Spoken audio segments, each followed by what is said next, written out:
রামু বাঁকখালী নদীতে উজানি ঢল নেমে আসায় রামু শিকলঘাট নির্মাণাধীন সেতুর নিচে সেন্টারিং এর কাজে ব্যবহৃত 25টি লোহার পাইপ তলিয়ে গেছে।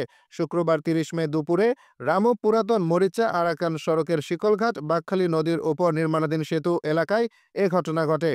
এদিকে জানতে চাইলে ঠিকাদারি প্রতিষ্ঠান Hasan techno বিল্ডার্সের project manager Al Mamun Talukdar জানান, বাঁকখালী নদীর উজানি ঢলে তাদের নির্মাণাধীন সেতুর সেন্টারিং এর কাজে ব্যবহৃত 25টি পাইপ ভেসে গেছে।